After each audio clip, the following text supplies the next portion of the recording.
At First Choice Bank, we know you can't always make it before the bank closes. With our integrated teller, you can talk to a live person as late as 7 p.m. on weekdays and noon on Saturdays. It's not just an ATM, it's an ITM. First Choice Bank, your choice for banking.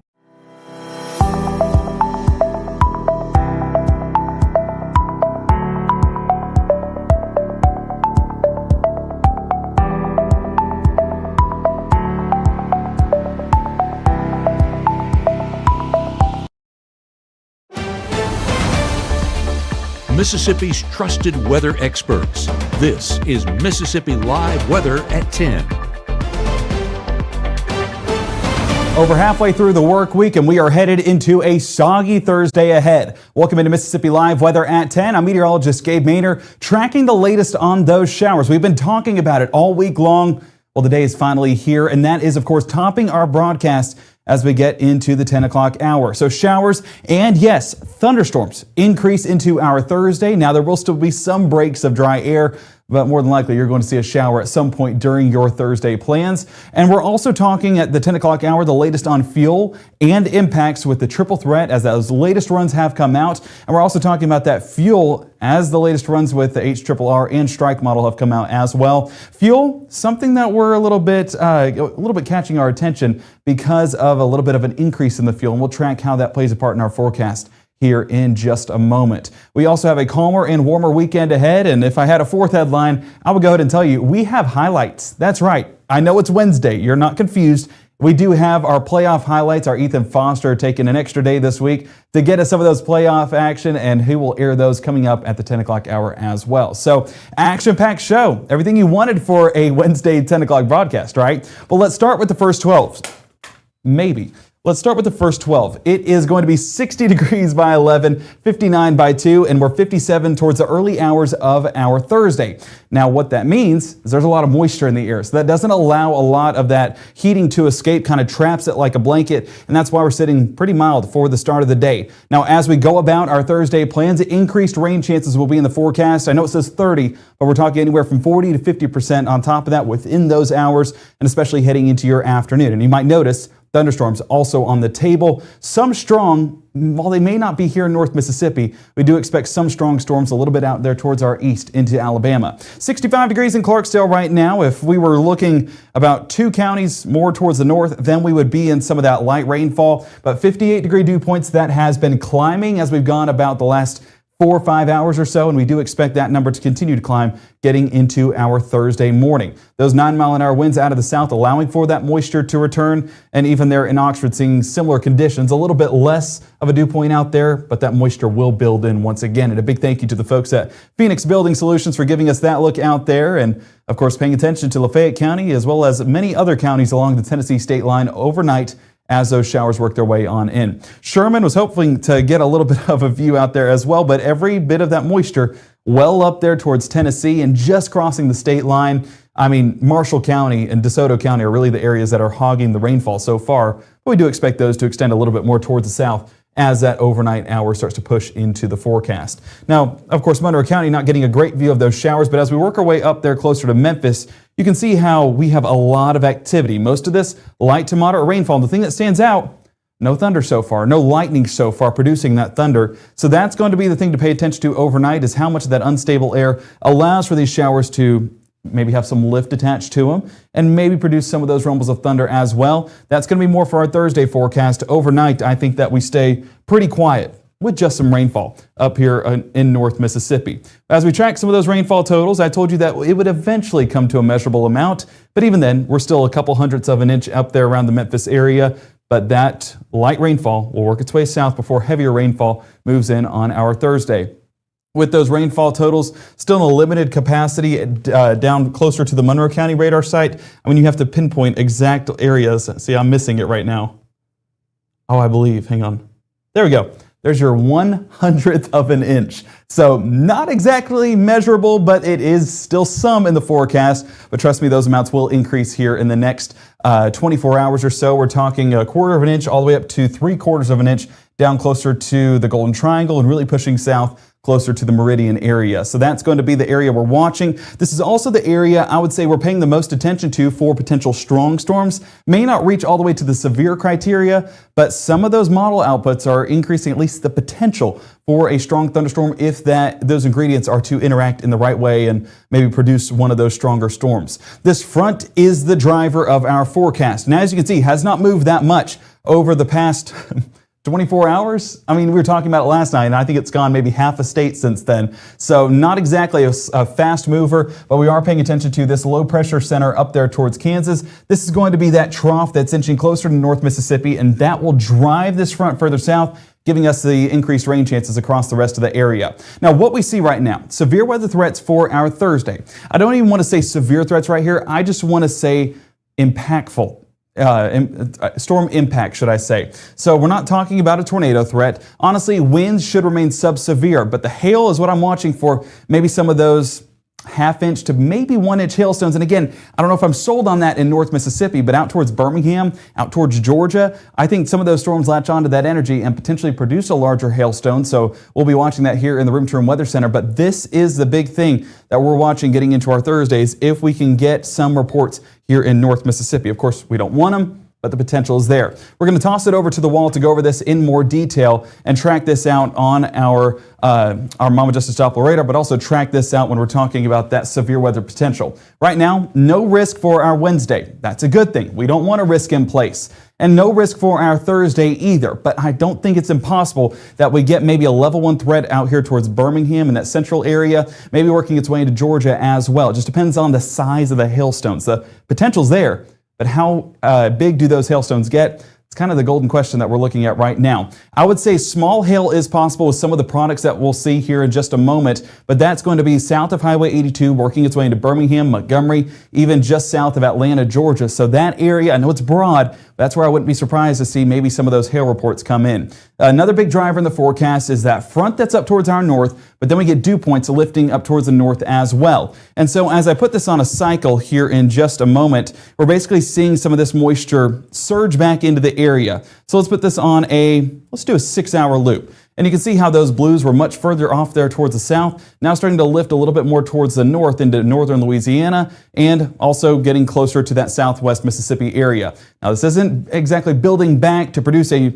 significant severe weather threat, but will there be enough moisture towards our southernmost counties to maybe produce a strong storm? Not impossible. It just matters of how quickly those dew points move back in. And models not doing a phenomenal job. They're actually underdoing dew points right now, so it's something to pay attention to is how models are going ahead and putting those outputs out, but what the actual facts are when we're talking about the current data. So that stationary front, continue to watch that aligned with those dew points and how that continues to build overnight. Rain chances going to be isolated overnight, not exactly widespread, but by our Thursday, that's where we start to see increased chances of showers and yes, some thunderstorms. Futurecast highlighting exactly that with our stationary front off there towards the Tennessee state line. And if I zoom things out, you can see that that low pressure center is not far away, moving closer and closer. And by the time we get towards those pre-dawn hours, we'll eventually merge with this frontal system and then extend all of these threats and all of these showers and thunderstorms further towards the south and east. So by 6 a.m., you're in the Golden Triangle, it's dry. But by the time we get towards the afternoon forecast, that threat will shift towards your neck of the woods and potentially have some thunderstorms with it as well. I mean, if we look at this is our latest version of our HRRR model. I'm going to zoom it in there towards the Tennessee state line. And again, you're getting a look at some increased rainfall magnitude. I mean, it's not going to be overly high, but what I'm worried about, or not worried, but paying attention to, is if these were to get a little bit more lift as that frontal boundary pushes on in and these dew points increase ever so slightly, what is the amount of energy in the area allowing for these storms to maybe get some lift attached to it and maybe produce some of those small hailstones as well. So paying attention to that early Thursday morning because we will have a little bit of that unstable air mass here in North Mississippi and we will have that warm air as well. If we look at low temperatures Thursday, some areas not even getting beneath the 60s. So that can tell you how moist this environment is. 56 in Bruce, Water Valley, 57 Tupelo, Amory, and 58 there towards Columbus. So school bus forecast, like I mentioned, just a few areas dealing with those showers, primarily north of Highway 6. So pack that rain gear if you're headed to the bus stop. But as we wrap up the day, those showers do extend more into North Mississippi, and honestly, could have taken that percentage up a little bit to accommodate for those increased rain chances by the afternoon. All right, Futurecast will highlight a big difference from what we saw at 6 o'clock. One of the big things that catch your eye almost immediately is all of the reds and oranges that are showing up. If we look at our legend there at the top left of our screen, that shows you the rainfall output, the magnitude of that rainfall, and some brief heavy downpours are expected. But again, will these cloud tops get a little bit more of that lift and maybe produce some small hailstones? I don't think that's impossible, especially once we get into the afternoon and we get some of that energy building into the area. So that's what this red is right here. It's Cape. Cape is that available energy for these storms to latch onto and potentially grow and potentially produce some impactful storms as well. So by the time we get into that mid to late morning, again, not producing much, but with that amount of energy in place, it won't take much for one of these cells to kind of latch onto it and produce some of those elevated storm tops. So that's going to be by your 3 o'clock hour. And again, it's going to be underneath this front. I apologize for that. You're getting some of that visual right there where those reds and oranges are showing up. Potentially getting some of those elevated storm tops as well. Moving more into Birmingham, and then this is where I would expect, some small hail reports to start to come in. You see those individual cells that have a little bit more lift attached to them. That's where I, could see, they may not be severe, but see some small hail reports. High temperatures on your Thursday, still going to reach into the upper 60s and low 70s. We're 68 Senatobia, Oxford, 71 Houston and Amory, 73 Columbus and Macon, and we're 75 in Belzona. Often we look at warm air because warm air rises. That allows for some of that lift to be there as well. And with our forecast tomorrow, there will definitely be that warm air. So any of these storms, they will have a little bit of a buoyancy to them, a little bit of a lift, allowing for those storm tops to increase as well. All those chances start to push more towards our south and east, meaning that we are a little bit calmer heading into the overnight hours because all that energy would have subsided. But we're also going to be left with much drier conditions as the last of those showers dissipate out. That'll be by the time we go to bed, might be going to bed to a few showers down there closer to Columbus, Starkville, and Eupora. But once we wake up early on our Friday morning, we will be in for a superb forecast. I mean, take a look, 3 a.m., we're still pre-dawn, and the skies are clear as can be, and those northerly winds giving a nice little effect to what should be a sunny and warm Friday, all things considered. Now, the day will start off on the milder side, still some cooler temperatures actually north of Highway 6 as that northern air drops us a degree or two for those morning lows compared to what we'll have on Thursday. But 45 Boonville, 45 Corinth, transitioning to 51 Starkville and 52 Columbus and 52 Greenwood, 53 Greenville. That's still not a bad start considering our normal is around 40 degrees. But as the day goes on, this system shifts out there towards the east and we'll be left with a dominant high pressure center, a dominant ridging pattern allowing for that drier air to move over the top of the Magnolia State. So that's going to be a good thing for our forecast, meaning that it's going to be plenty of sunshine. So any weekend plans should be good to go. And not only should they be good to go, they should have a fantastic forecast attached to it. That will stick around into the lunch hours and those afternoon hours as well. And there's your high pressure center inching closer and closer into North Mississippi, bringing those northerly winds as well, allowing for those drier dew points to enter the area as well. So Friday, looking amazing. We just have to get through a Thursday before we can enjoy those Friday forecast. High temperatures on your Friday, still going to be on the warmer side, despite that front moving on through. We're 71 Houston, Bruce, Grenada, and Eupora, 69 Oxford, Senatobia, and 68 towards Clarksdale. All right, so this is a look at our triple threat model. And again, this is one that we're watching because it covers all three of our threats: wind, hail, and even some of those rotating storms, which we don't expect rotating storms in regards to tornadoes, but some of those rotating storms actually show a little bit of lift, allowing for potential for that small hail. So as we get more into our morning forecast, again, Thursday morning going to be just a few showers and a few rumbles of thunder. But as we get more into the afternoon, some of that instability does move into North Mississippi. We expect more of those thunderstorms to start to develop and continue into those overnight hours as well. And so you see these stripes right here. That's where I would say the potential for small hail is not impossible. But look out towards our east where you're getting more of those stripes that are showing up. And even earlier on, we were getting some of those brighter stripes as well. That tells me that some hail is possible. And if I zoom it in here real quick, you can see these dots right here.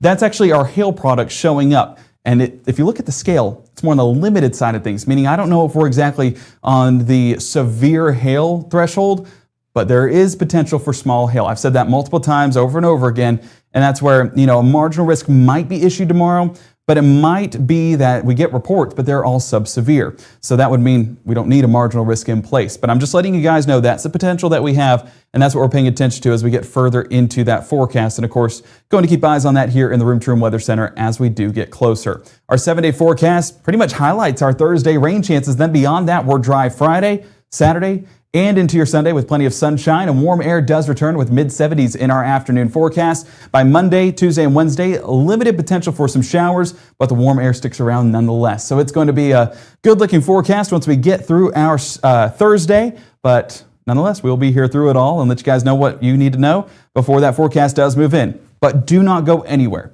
We do still have a special Wednesday night broadcast at 10 o'clock as, I almost choked right there. As we are tracking sports. Yes, playoff action across North Mississippi. Who moved on? What did the highlights look like? What were those final scores? Our Ethan Foster joins us with all the latest details. He'll be live here right after the break in the next 60 seconds.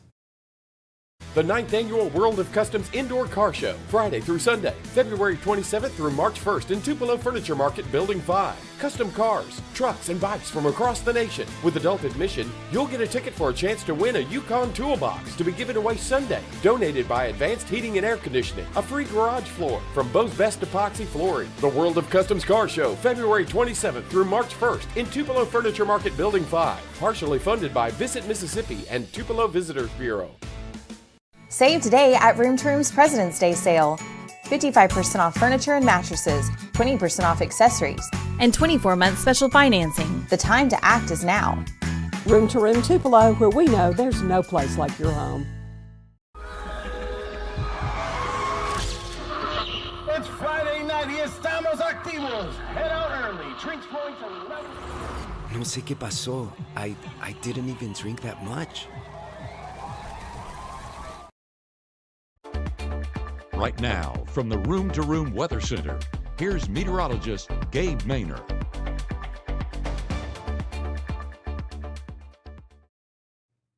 Well, we are excited for our Friday night game of the week, but of course, Friday night, that's usually when our game of the week happens. And we're in for a great forecast, like I mentioned just a moment ago, because of that high pressure center moving in. We're 56 first hit, 53 by halftime, and 51 by that final buzzer. At tip-off, though, it's going to be late at night, so by the time we walk out the gym, well, we, of course, need those light jackets because we are still in late winter, and those nights can get a little bit chilly. But I'll tell you one thing. Things were heating up tonight on the hardwood as folks were out in Itawamba watching some playoff action, and that's where our Ethan Foster was earlier on this evening, tracking the latest on that playoff action. He has a multitude of highlights, dare I say, games of the week, or games of the midweek is what we can call it. And Ethan, I know it was a great time out there in your stomping grounds, as you can see with your Itawamba Absolutely. Gabe, you know I had to put the feather eye on there. My alma mater had to represent. It was good to be back out in the Davis Event Center tonight. And, of course, as the people may or may not know, we do have a game of the week coming up this Friday, but that doesn't mean there wasn't some crazy action out on the hardwood tonight. So, with that being said, we had not one, not two, not three games tonight, Gabe, but 4 games from 4 o'clock this afternoon to about, let's say, it started at 8:30, the last game did, and yes, I've got highlights from all of them. So if you're watching at home, buckle up your seatbelt. We've got 4 massive games to get through, all in one massive supercut highlight for you tonight. Never been done before here on Mississippi Live Sports, but we're doing it tonight. Let's go ahead and get into it. A host of 1A matchups down in Fulton tonight for the quarterfinal round of the playoffs, including a team that we just saw last Friday in our game of the week. That would be the girls from Okolona. The Okolona Chieftains matching up this afternoon with the Blue Mountain Cougars. Starting off right here, Okolona going to hit a little 3-ball from outside the arc. That's 24, Sanaa Chandler, with time expiring in the first period right there. Love a good buzzer beater. Okolona take a large lead early in this game. See, the cheerleaders were excited. Finally got to see the cheerleaders. Been missing them the last couple times we've seen Okolona. Right here, why not another 3-ball? This time from Promise Small. She always promises to be the star of the show there. And again, we said that they started to dominate, but they continued to dominate the first half of this game. And right here, Promise Small got the ball at the top of the key. She's thinking three. Nope. She's going to take it down for a layup there. It's good, making her name known. Again, promising to be the star of the show tonight. And, you know, at the end of the day, there's close games, not so close games. But the final in this game, yes, the Oklahoma Chieftains steamrolled the Cougars, winning 58-42. And that means the Oklahoma Chieftains move on to play the winner of Sebastopol and Simmons next Monday at the Mississippi Coliseum in Jackson, the semifinal round. Congratulations to Oklahoma, my pick last week to be a winner and still a winner tonight. Second game right here, we've got the Battle of the Eagles Nest tonight. Wheeler and West Union. Okay, big matchup for the boys. First highlight here, West Union. Jack Rutherford going to dribble down for a little mid-range jumper. Woo!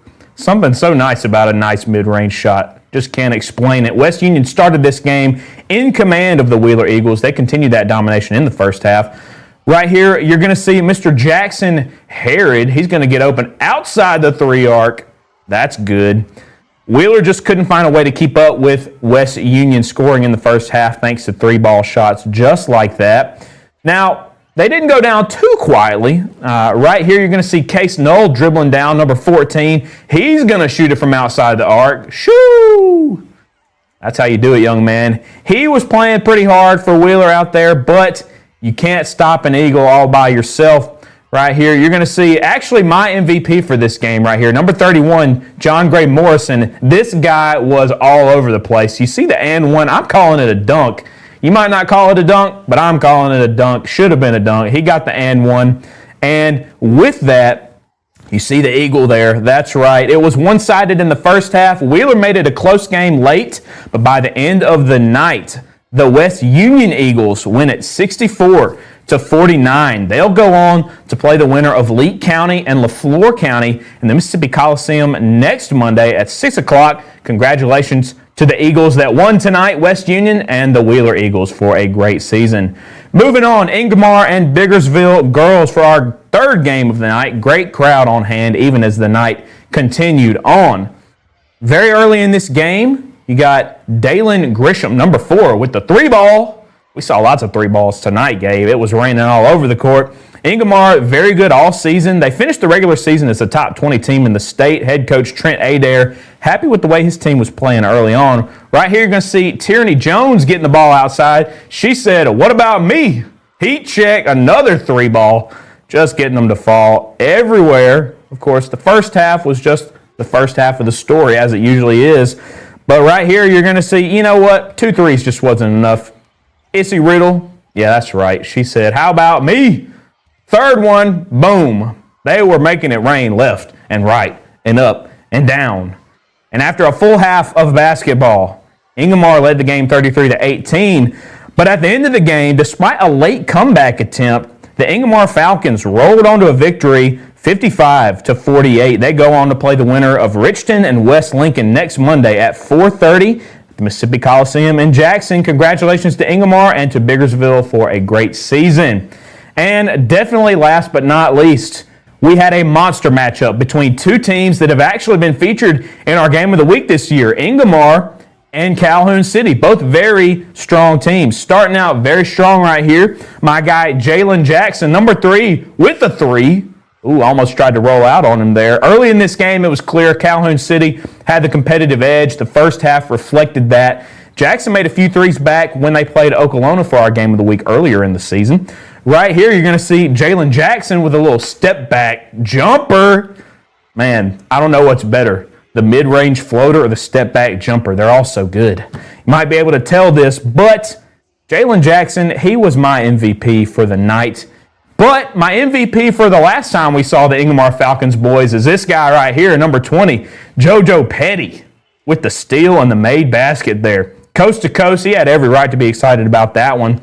But unfortunately, JoJo couldn't stop the Wildcats all by himself because they had more than just Jalen Jackson. They had Javion Gates right here swishing it home for the Wildcats. That's right. It was more than just Jalen Jackson.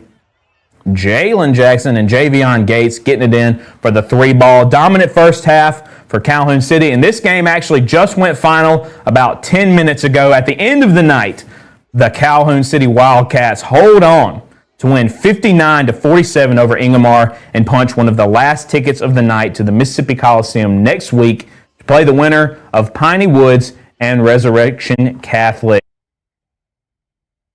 To Calhoun City there for moving on. What did we do? That was probably my fault. We're going to get it all right here. There we go. There we go. There's just so much going on. You've got 4 crazy matchups. The system can't handle it. But as I was saying, congratulations to Calhoun City for moving on, and well done to Ingomar for a great season and also for giving us some great moments in a game of the week against West Lowndes. I vividly remember that overtime game. Was a great game. And I got to say, congratulations to all these teams. There were a ton of great matchups tonight. I told one of the guys, I wish Calhoun City and Ingomar boys could both move on because they just produced great games. And tonight was no different than that.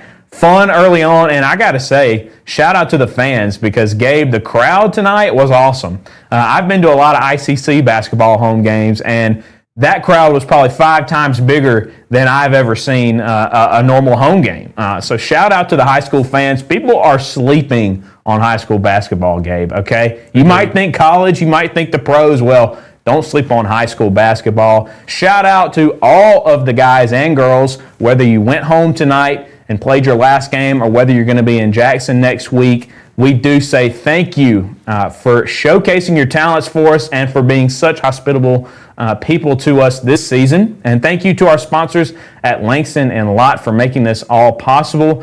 And of course, Gabe, I do have to say just one last time, you remember Calhoun City and Okolona, what I told you in their game of the week? Let it out. You know what happens when you mess with a Wildcat, Gabe? What's that?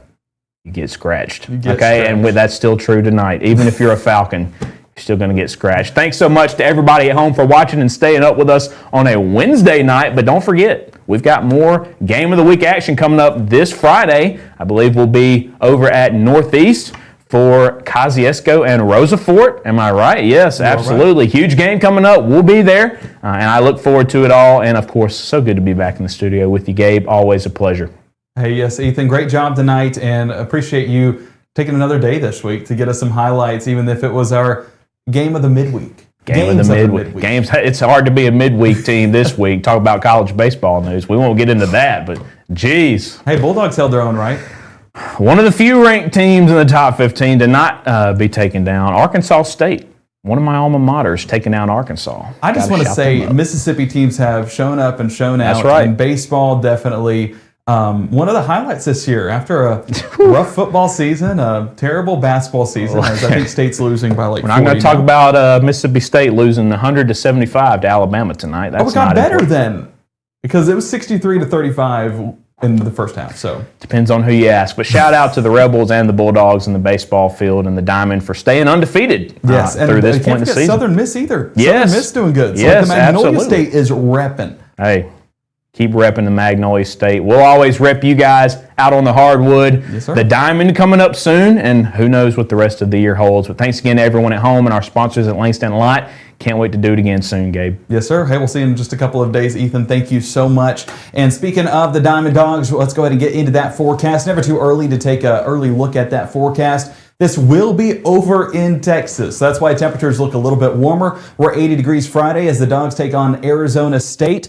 Saturday, they will take on Virginia Tech, and it's getting even warmer with 85 degrees. And then Sunday, the big matchup as Mississippi State takes on UCLA, the #1 team in the nation.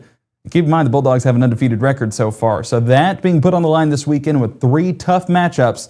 Hopefully we come out of this undefeated, but it's going to be a tough battle in Arlington, so we'll definitely be paying attention to that as we go about the weekend. And the Rebels heading to Texas as well. This time they're over in Houston, so not too far away. 81 degrees on Friday as they take on Baylor. Ohio State on Saturday, and I forgot to look at the Sunday matchup. You can look for me real quick. I'm looking. All right, well, we'll hold it here for just a moment. But 81 degrees all 3 days, so again, a pretty good forecast. Even though you are traveling out there to Texas, I think it'll be worth your while. But if you are staying here in the Magnolia State, shaping up for a beautiful weekend forecast here as well. So excited about that. Excited to get some baseball going. Excited to head into the championship matchups in Jackson next week. Coastal Carolina, so the number 6 team in the nation. You want to talk about a Sunday where everyone will be paying attention to the Diamond? I think that was what will happen here at Mississippi. So excited for that for sure. I do hope that everyone has a fantastic night. And a big thank you to Ethan for joining us tonight on Wednesday, doing a little bit of extra behind the scenes work. So really appreciate him and all the hard work that he's doing. And he will be back on Friday giving us not just our highlights, but also our fan section of the week, also our cheer section of the week, and letting us know who came out on top in that matchup. And if you have not already voted, we'll get that vote going here soon, and then you can go in there, share it, make sure your squad's going to win, and it's all up to you. It's not just on the hardwood when we're talking about our game of the week. We have 3 matchups. So if you lose the game, you could still win the overall matchup. Now, that doesn't mean anything for the playoffs, but it means a lot of pride here at Mississippi Live Weather, and that's arguably even more important. I'm just joking. We're cheering those teams on along the way, but nonetheless excited to continue this ride into the championship week. We hope that you guys have a fantastic night ahead of those thunderstorms on our Thursday. Our meteorologist Maggie McCauley will have the latest on that forecast coming up at 6:37 and 7:30. And I do want to say, if anything were to get a little bit on the stronger side, we'll be watching this behind the scenes all day long. And if we feel like there's anything we need to cut in for, we will cut in. We'll have eyes on it all day long and be monitoring that for you guys to keep you safe and keep you guys informed. But we do expect that severe weather threat's going to be further towards our east, if any, and that anything we do get here could be sub-severe, but that doesn't mean it's not impactful. And of course, we're monitoring that. So don't worry, we'll have eyes for you. Don't panic. We'll be here every step of the way. We're all family here in North Mississippi, and we want to see family come through it together all in one piece. So that next broadcast, like I mentioned, at 6:37 and 7:30, the Mississippi Live Weather family, Maggie and Maya, going to be joining us bright and early with the latest on that forecast and tracking the rain chances that are there during the morning, but also what to expect later on in the afternoon. And that's where I'll be back at 5, 6, and 10 to track the latest on those rain chances and thunderstorms and what to expect for the rest of your Thursday and into the weekend ahead. We cannot wait to see you guys there. We hope you have a fantastic night. Stay safe, stay dry, and of course, stay updated here at Mississippi Live Weather.